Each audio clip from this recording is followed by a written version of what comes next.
Hi, I'm James Vanatakis. I'm the Dean of the Graduate Research School here at Western Sydney University.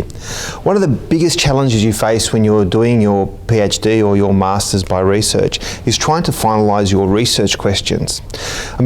Actually getting a research area that you're interested in is quite easy. Like, we know what we're passionate about. You know, you might be passionate about, say, looking to soil, or it might be street art, or it might be citizenship or something like human rights. But it's actually taking that broad area and defining it down into a research topic and having actually very, very clear research questions, which is really, really difficult. So in this very short video, I want to get you to think about what research questions are and how you go about defining them. So what are research questions? Well, research questions are usually 2 or 3 very clear questions which guide your research. If you've got 6 or 10 or 12 research questions, that's way too many. If you have 3 research questions with 3 sub-questions under each question, that's too many as well. They should be simple and they should be straightforward and clearly direct where you're going. So how do you know if you've got a good research question? Well, the first thing is that a clear research question will guide your research. It'll tell you if you're going in the right direction. So a vague research question means that you've opened up the area so broad that you really don't know which way to go. A research question should be clear and focused. It should also synthesize and present your argument. And as I said, it should not be too vague or too tight. And that way, being focused is the key. Okay, so let's get a little bit interactive on this video. I want you to pause this video as you're watching it, and what I want you to do is, after you pause it, is write down what you think are your broad research questions. Pick three, just no more than 2 or 3. Write them down, right? They should only be a line or 2 each, and see what you come up with. So pause me now and try that. Okay, so you've written down your research questions. Now go back to the criteria I said before. Being clear and focused, being quite simple and directed, and not being too vague or too tight. Do your 3 research questions meet those criteria? If they do, fantastic, you're definitely on the right path. If they don't, if they're too broad, or they're not clear, or they're too wordy, or they're too vague, then obviously you need to go back and redraft them. And this is key. Without a clear research question, you're likely to get lost undertaking your research project.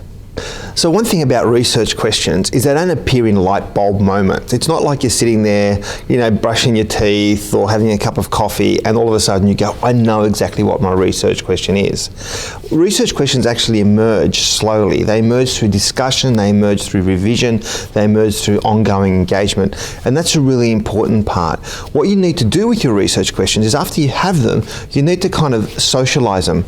That means you need to discuss them with your supervisor, your supervisory panel, discuss them with other PhD or master's students, discuss them with other academics. Just work through and see what they say. They may ask you questions, and if those questions throw you or indicate that you're not in the right direction, then you go back and you revise them.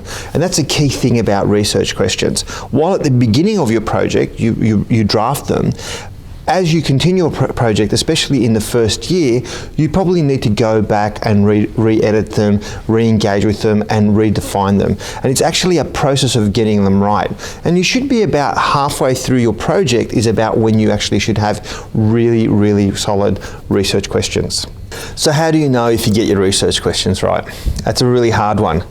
But as I said, one of the things to do is immerse yourself with other people, socialize them, keep on asking people. If you go to a conference and you hear a researcher or a presenter who's doing a similar thing to you, go over and tell them what your broad area of research is. See what they say, engage in conversations with them, take part on online forums. And as I said, your supervisor and supervisory panel is probably the best source for this type of thing. The other thing to know if you've got them right is to immerse yourself in the literature. As you begin to read, and the more you read, your research questions will not only guide your reading, but your reading should actually go back and help you redefine your research questions, help you get them right. Because as you immerse yourself in that literature, you actually discover if you're going down that right track, and if you've actually got research questions which other people haven't responded to. So a few things to think about when you have your research questions written out in front of you. The first thing, is it too general or too vague? That is it too broad? With a very broad research question, you're likely to not have the direction which research questions are there to give to you. And that goes back right to the beginning of the video when I said there's a difference between having a broad research area, which we can easily define, and actually having a focused research project. Now, this process of actually immersing yourself in the literature and talking to other research and focusing your research questions is a process known as progressive focusing. So make sure that as you continue, you progressively focus your research questions. But in saying get them right and get them progressively focused, you've got to avoid getting them too narrow. There's a risk that if you focus your research questions too narrowly, then you miss broad level of research, and that's really important. If you just focus it too narrowly, then you don't know what you're missing out on. So there's a balance here between being broad enough to immerse yourself in that field, but not too broad so you are directionless. The third thing about your research question you should be asking yourself is, will this facilitate new knowledge? Don't forget, the role of undertaking an original research project, be it a PhD or a master's, is to actually facilitate the emergence of new knowledge. It could be applying an established theory into a new area, it could be discovering something new, it could be testing something in a different way.